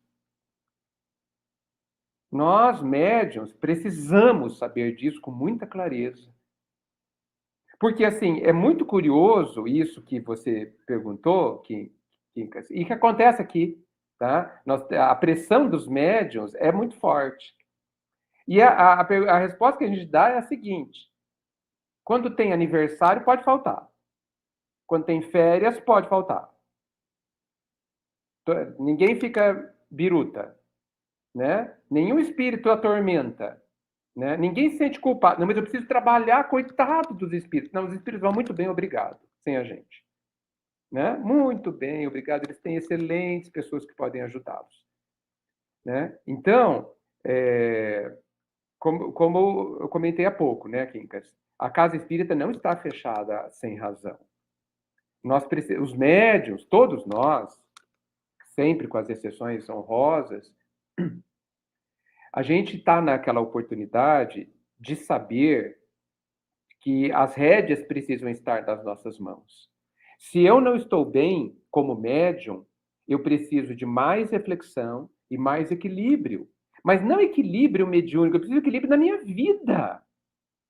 Porque não pode haver diferença. O médium é a pessoa. Não existe mediunidade atormentada sem pessoa atormentada. Não existe mediunidade equilibrada sem pessoa equilibrada. Então, se eu estou meio biruta, porque eu não estou dando comunicação, eu preciso me equilibrar como pessoa, não como médium. Esquece o médium. É você, sou eu como pessoa, que preciso encontrar o meu eixo, preciso encontrar o meu norte, o meu porto seguro. E se eu não sei fazer isso, Jesus está aí para isso, é o trabalho dele nos ajudar. Né? Vinde a mim.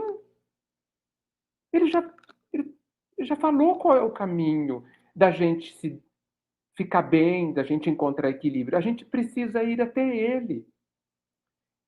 E quando a gente não consegue o benefício, só pode ser porque a gente não sabe ou não soube ir até ele ainda. Porque vocês sabem, muitos de nós, a gente não pede, a gente manda em Jesus. Né? Se você observar algumas orações, a gente está mandando.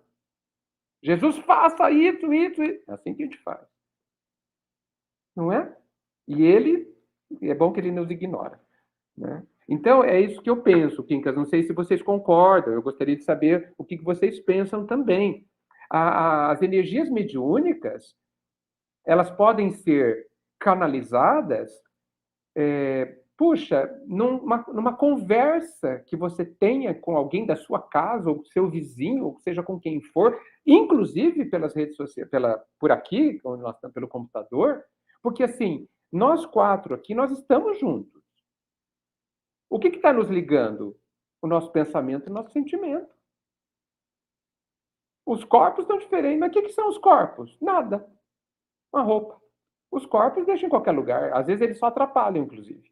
Né? Mas o sentimento de simpatia que que já tenho por vocês, isso nos une, nós estamos juntos. E o médium pode, à distância ou pela internet, canalizar o seu carinho para alguém. Carinho é energia mediúnica também, não é? Sem contar que esse momento de ausência das reuniões mediúnicas foi ou está sendo uma excelente oportunidade de estudo para todos nós, né? Para exercitar a mediunidade no estudo, revisar as obras que nós eventualmente não revisitamos, então, mas a sua fala é muito, como tem uma amiga aqui que diz que a fala do Edgar, ela diz que adora o Edgar e que a fala dele deve incomodar muito, incomoda mesmo. Eu falo para o pessoal, eu não sei como o pessoal me chama para dar palestra, porque eu falo assim, eu vim aqui para que vocês não durmam essa noite. Se vocês dormirem, assim, tá tudo bem, então eu falei, é tudo errado. Agora, se vocês perderam o sono, aí eu fico tranquilo. Porque a gente precisa estar muito preocupado. Edgar, nós temos um momento todos os domingos, que é às 9 horas da manhã, disse o Daniel de madrugada, e eu vou falar com o meu assessor, que é o Wellington, para te fazer um convite para você estar conosco. E a família como vai? Nós estamos falando de público, para você não ter jeito de falar assim, não posso. A estratégia dele é sempre essa, sabe? Ele convida em público para constranger o... Mas eu me sinto honrado, Quincas. Me sinto honrado, realmente. Mas é um bate-papo, né? É um bate-papo. Se for um bate-papo... É um bate-papo. Aqui, ó. Aqui. Deixa eu trazer a colocação aqui da Branca, que é muito boa. Porque essa aqui também é uma preocupação dos médios, né? Porque o Edgar trouxe uma preocupação, né? Que é a preocupação do ponto de vista do médium. Mas a minha mediunidade está paralisada, eu estou tendo alguns transtornos, alguns problemas. Mas e os espíritos que precisam se comunicar? Como que ficam esses espíritos, Edgar? Os espíritos não precisam se comunicar, eles precisam de consolo, é diferente. É diferente. Gente, Deus tem estradas onde o homem não vê caminhos. Né? Adoro essa frase. Então, vocês acham que o Pai não tem meios de ajudar os espíritos necessitados? Vocês acham que Deus depende de nós para ajudar alguém? Pensa. Não. Nós vamos às reuniões. As reuniões mediúnicas, no meu entendimento, não servem para ajudar os espíritos desencarnados. Isso é só um meio. O objetivo da reunião mediúnica é ajudar os encarnados. Somos nós que precisamos desesperadamente de ouvir o que os espíritos dizem. Aliás, os piores espíritos são aqueles que vêm nos dizer como nós não devemos viver. Nenhum espírito se comunica para reclamar de alguma coisa que ele fez lá. Ele só reclama do que ele fez aqui. Aonde, olha só que curioso, nós estamos. Então, eles são professores enviados pela bondade do Pai, que muito nos ama, para dizer, olha, filho encarnado, olha o que ele está passando. Olha a situação de falta de paz que ele tem no coração, porque ele fez A e B enquanto encarnado. E você? Está fazendo o quê? Né? Então, de forma nenhuma os espíritos precisam se comunicar. Até porque, antes de Kardec, que havia uma mediunidade muito menos ostensiva, né, nós sabemos, quem ia cuidar dos espíritos? Ou formou fila, esperando o espiritismo vir? Gente, de jeito nenhum. A bondade do Pai ampara todo mundo, está amparando todo mundo agora. Ainda bem que ele não fica esperando a gente, coitado. Senão... O Edgar, e sem contar, não é? Na pretensão daqueles que acham que em 5 minutos vão convencer um espírito que está há décadas em situações, né, talvez de sofrimento deploráveis, né? Olha, é impressionante. A gente não consegue convencer a esposa durante 30 anos de mudar a marca do sabão em pó. Tá certo? Vai convencer alguém a não matar alguém durante 5 minutos? Esquece.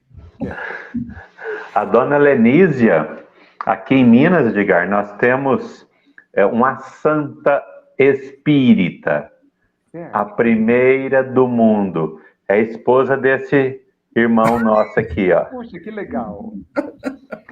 Ela levou 82 anos para conseguir que ele passasse pano no chão.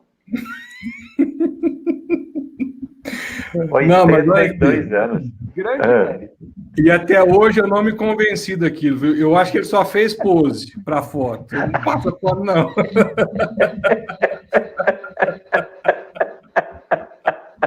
Ai, Quincas. Eu não vou me defender de jeito nenhum. Mas, olha, é interessante porque dia desses eu perguntei para ela, eu falei, Lenise, você passa o pano, tira o pó das coisas com uma rapidez muito maior que eu. Ela virou e falou assim, mas eu estou treinando já há 40 anos, você começou ontem? Isso aqui é o quê? É o quê? Ô, Edgar, meu irmão, nós estamos tão à vontade com você e está sendo tão proveitoso a sua forma sábia e simples, muito amorosa de conversar com a gente. E eu queria já estou me sentindo aqui abusando, mas amigo tem essa característica, abusa dos amigos, né? Abusa. Companheiro, nós assistimos um movimento espírita ou presenciamos um movimento espírita muito voltado para aquilo, eu não gosto muito dessa expressão não, mas eu vou usar ela só para explicar, que é o assistencialismo, porque eu acho que essa palavra ela é muito maculada, sabe? Eu vou usar uma outra que um espírita esses dias usou, apoio à vida. Então nós vimos muitas casas espíritas oferecendo apoio à vida. E em épocas em que esse apoio necessitava muito de ser no âmbito material. Aí nós vimos as casas de sopas, distribuições natalinas, de toda sorte. Pois bem, meu irmão, e eu preciso aqui de confessar que essas são atividades que muito me atraem. Mas eu já ouvi de várias pessoas também bem vinculadas ao movimento espírita que essas atividades são agora do governo, que as casas espíritas precisam de ocupar-se com o desenvolvimento do espírito, com a formação do espírito e coisas dessa natureza, né?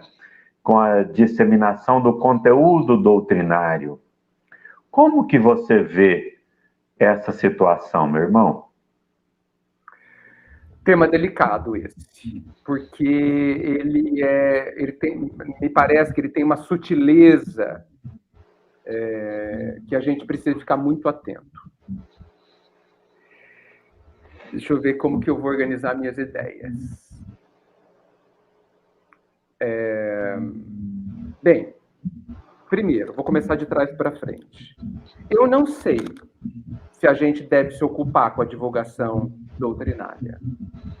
Quando eu digo eu não sei, eu não estou dizendo que sou contra. Eu estou dizendo que merece que a gente pare e reflita. Porque Kardec disse claramente a sua opinião sobre o proselitismo. E eu fico impressionado quando eu leio nos estatutos das casas espíritas que um dos itens, um dos objetivos da casa espírita é a divulgação da doutrina. E eu fico pensando, quem divulga é a rádio, TV, jornal? Fico pensativo. Será que, e aí eu coloco a pergunta sobre esse ponto, será que nós devemos nos preocupar com a divulgação doutrinária ou com a vivência doutrinária. Por que eu digo isso? Porque a maior, já foi dito, não foi por mim, óbvio, que a maior divulgação, o maior bem que a gente pode fazer à doutrina, se é que ela precisa de nossa ajuda, é vivê-la. Porque não há força maior na divulgação do que o exemplo. Não há. Então, de que adianta os jornais, os sites, as palestras, etc., de se multiplicarem, se não tiver verdade nessas coisas que estão sendo ditas? Porque, assim, evidente que as obras básicas, elas são irrefutáveis. Vamos pensar assim. Elas têm uma lógica própria. Elas não precisam de ajuda. Que a gente se debruce, qualquer pessoa se debruce sobre ela, estude-a, isso será suficiente. Agora, nós sabemos aqui que quando eu transmito uma verdade, mas transmito com a minha verdade junto, a minha verdade, eu quero dizer, não a minha verdade lógica, mas o que eu sinto sobre essa verdade que transmito, ela tem outra característica. Ela mudou de nível. Ela deixa de ser letra apenas. Ela é mais que isso, que eu nem sei o que é, mas ela é muito mais que isso. Então, eu penso que talvez a única forma, a principal forma, melhor dizendo, que a gente deveria se preocupar de divulgar dessa doutrina espírita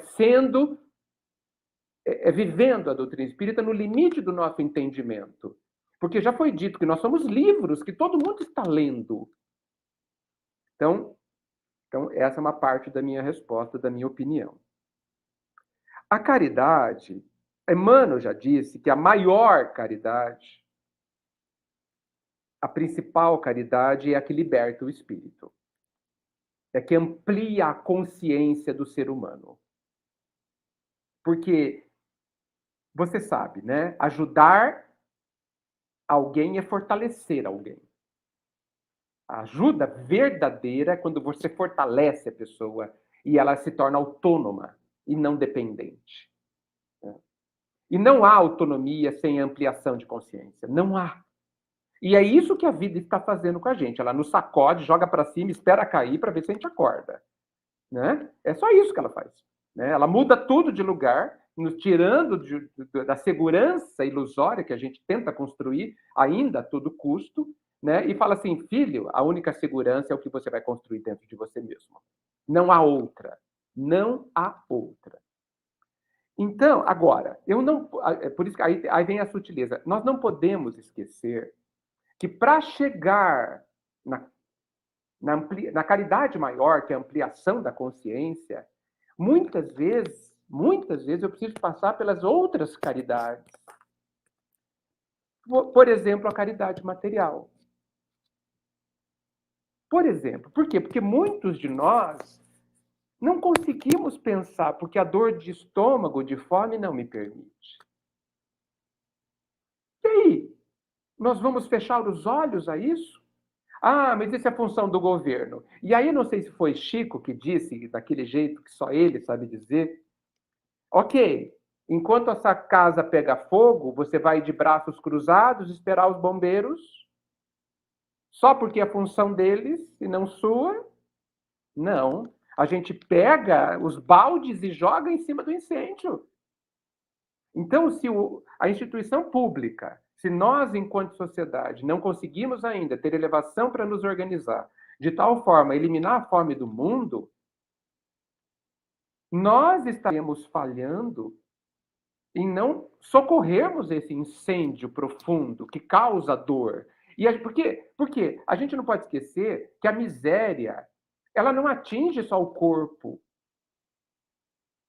Ela causa no ser ali encarnado uma sensação de inferioridade falsa, mas real para ele, porque ele está sentindo. Falsa teoricamente, falsa conceitualmente, porque ninguém é inferior a ninguém, somos todos filhos de Deus, feitos do material mais nobre que existe, portanto, Nós somos ignorantes, sim, sem dúvida, mas nunca inferiores.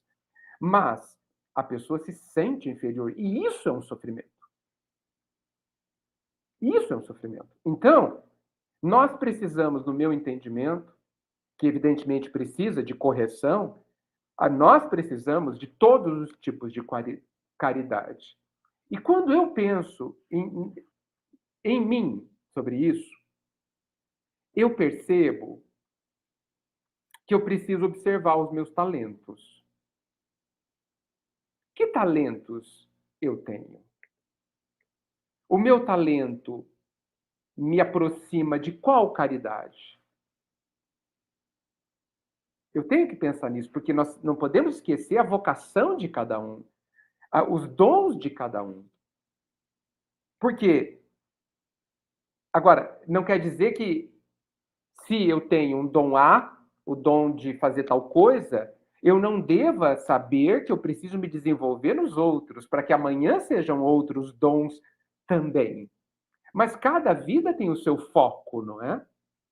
Então, eu absolutamente acho, é a minha opinião, de que nós precisamos entregar a cesta básica. Mas existe um jeito específico de entregar a cesta básica, aonde eu vou dar muito mais do que a cesta básica. Como disse o Daniel no começo, e Daniel, você me fez lembrar aquela, se não me engano, é no Boa Nova, aquela passagem do óbolo da viúva.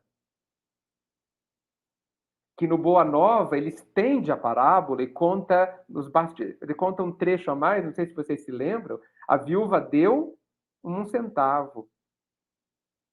E Jesus falou que ela deu mais que todos. Mas quando o tabernáculo ali estava sendo esvaziado e Jesus fica por último, ele se vira de repente e fala, mas quem deu mais que a viúva foi aquela senhora que limpa o chão com o coração, com o empenho do coração. Ela, porque ela deu dela. A viúva deu de Deus, empréstimo de Deus. O centavo não é dela. O centavo é do Pai, porque as mãos tocam. Mas a que estava ali esfregando o chão, com amor por aquele lugar, e pelo Deus que aquele lugar representava, ela deu dela. Então, a hora que eu dou a cesta básica, o que eu estou dando de mim? É isso que a gente precisa aprender a mobilizar dentro de nós. Eu não sinto nada, mas você pode aprender a sentir. Porque eu acredito que nós somos tão grandes, que o amor imenso do Cristo já existe dentro de nós. Não sei onde. Não tenho ideia de onde esteja, mas está lá dentro. A nossa função é ir lá descobrir, vasculhar, cavucar. Eu preciso achar esse amor gigante. Porque o Pai, entendo eu, nos fez como Ele, né? Então, assim, há muita coisa para falar, dá para desdobrar muita coisa sobre esse tema tão delicado que você disse, mas, em linhas gerais, é esses conceitos que eu colocaria para a gente refletir e continuar refletindo. Que aula, obrigado. Que aula. Muito bom.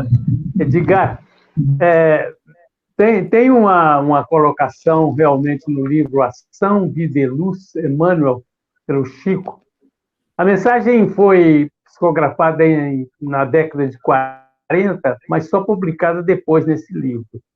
E ele diz lá que realmente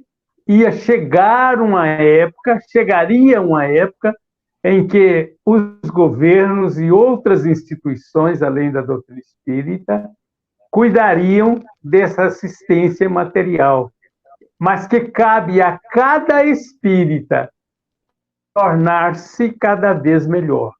E no ano de 1956, em 23 de julho, no Centro Espírita Humildade, Amor e Luz, em Monte Carmelo, fica na Avenida Dona Clara, 480, né?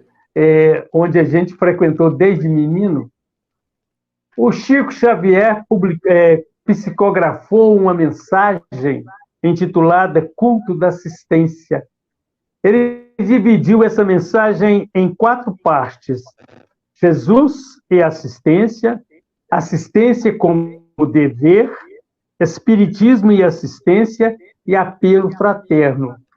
Quando ele terminou de fazer essa psicografia, ele virou para o Valdo e disse assim: Valdo, meu irmão, olha, o Emmanuel está querendo mudar o tipo de trabalho espírita da assistência social.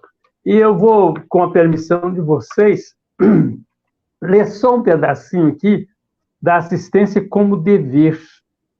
Ele fala: é indispensável o culto da solidariedade como simples dever. Todos possuímos algo para dar. O níquel da assistência consoladora, etc., etc. E no final ele diz assim, que precisamos da lídima caridade uns para com os outros, como necessitamos do ar que nos sustenta. Caridade sem tributo de gratidão. Caridade sem ostentação de virtude.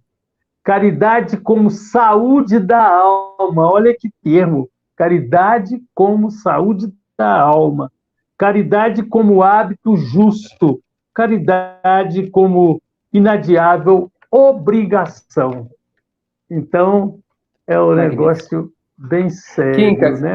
Por caridade, dê um jeito de chegar essa mensagem a mim, por caridade. Gostaria de estudá-la. Olha, esse livro, essa mensagem foi publicada em um determinado livro, que eu não lembro agora como, mas o meu irmão Marival Veloso, pela União Espírita de Minas Gerais, ele fez esse livrinho aqui, ó, esse livro aqui, que é Chico Xavier no Monte Carmelo. Que legal.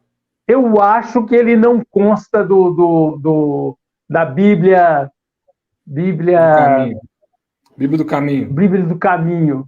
Que a Bíblia do Caminho consta todos os livros do Chico.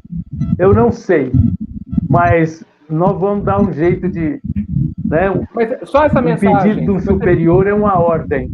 Imagina. É só tirar uma foto, Quincas. Tira uma foto dela. Tira uma foto. Manda para o Daniel que ele me manda. O Daniel, acho que eu tenho esse livro para ele. Eu acho que eu tenho ele. O meu tá... Tem, você tem. É o Chico no Monte Carmelo. Se eu não tenho, meu pai tem. Eu vou conseguir. Eu tenho também. Eu agradeço muito. Agradeço muito. Porque o meu tá meio danificado. Ele teve um probleminha. Eu dei os outros todos pro pessoal e fiquei com o pior. Tá certo. Mas eu queria só... Não é porque eu sou... Não é porque eu sou bom, não. É porque era dever meu mesmo, né? Porque eu tinha que ter cuidado desse volume aqui e não cuidei. Olha aí, gente. Olha o Chico aí. Ó. Olha, que lindo. Que maravilha. Fantástico, fantástico. Temos muito para aprender. O que você ia dizer, Edgar? Você ia dizer alguma coisa?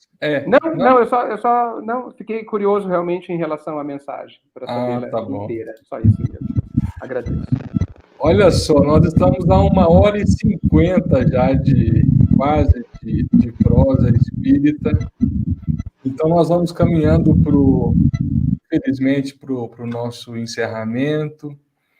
Eu queria primeiro agradecer a todos aqueles que estiveram conosco durante essas quase 2 horas desse programa semanal que particularmente tem feito tão bem a nós, nos ensinado tanto com essa troca desses amigos que se dispõem a falar em nome do Cristo.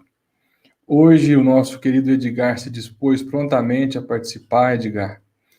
Que Deus te abençoe, siga te abençoando, conservando a sua lucidez, viu? E eu vou usar a técnica do Quincas.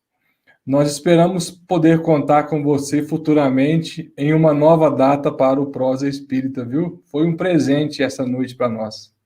Poxa, eu assim, sempre que eu puder, sim. Eu tenho feito um curso todas as noites durante a semana, Daniel, e me impossibilita. Vai começar agora a semana que vem, já quinta-feira, e aí eu só vou estar livre no final de novembro, né? Mas isso só de noite, de segunda a sexta. Então, fora isso, se eu puder, vai ser uma alegria, porque, puxa, como é bom estar com vocês. Agora eu queria fazer uma reclamação. Ah, pois não?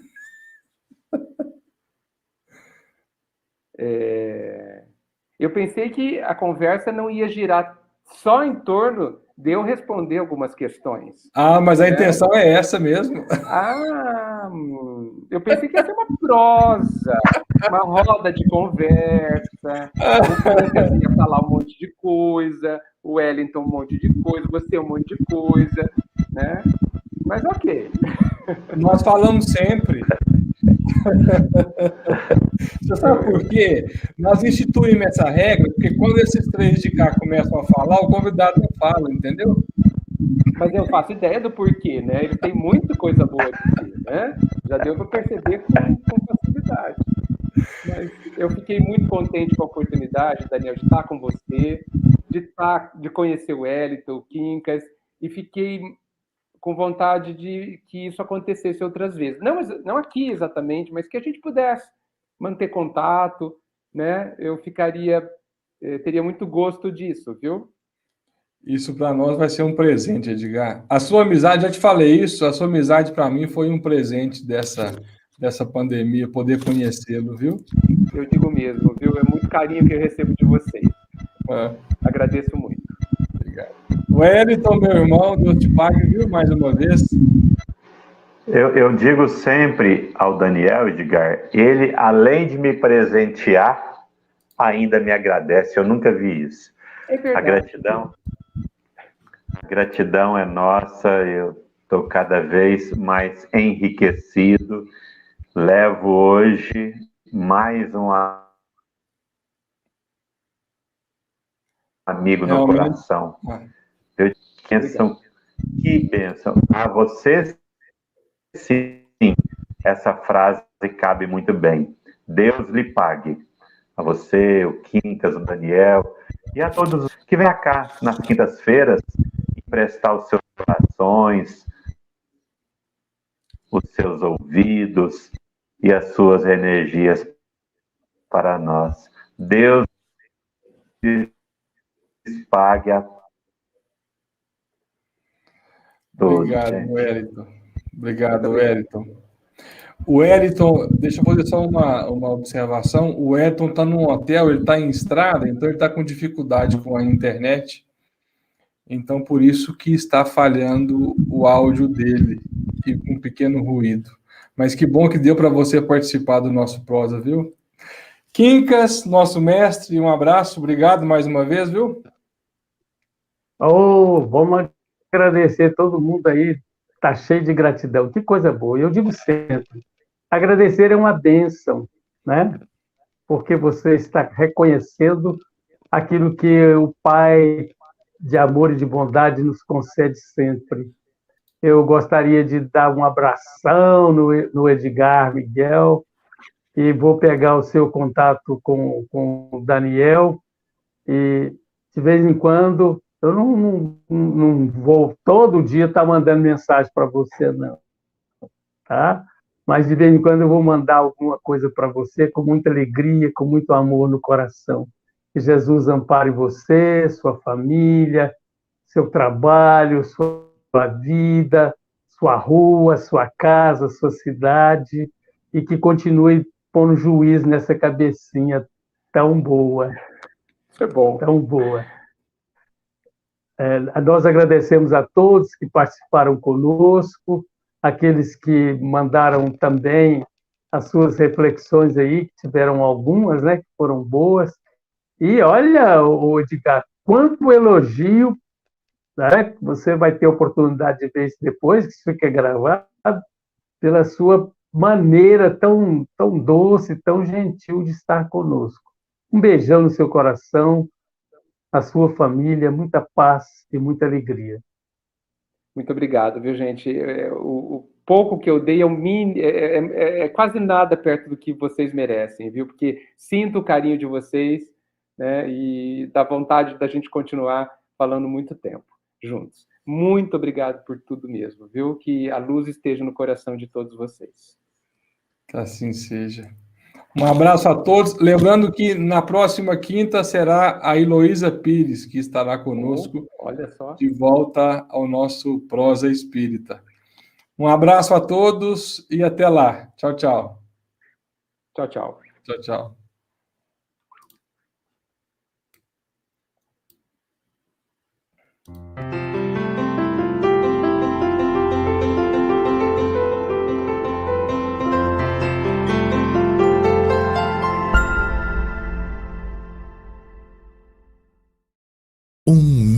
Milhão de amigos é o que a Rede Amigo Espírita deseja conquistar em seu canal no YouTube. E você, amigo espírita, pode ajudar. Convide 5 amigos para se inscreverem em nosso canal e ligarem o sino de alerta. Além de atingir a meta de 1 milhão de amigos, todos serão sempre avisados de novos vídeos e transmissões ao vivo no YouTube. Acesse agora raitv.com.br.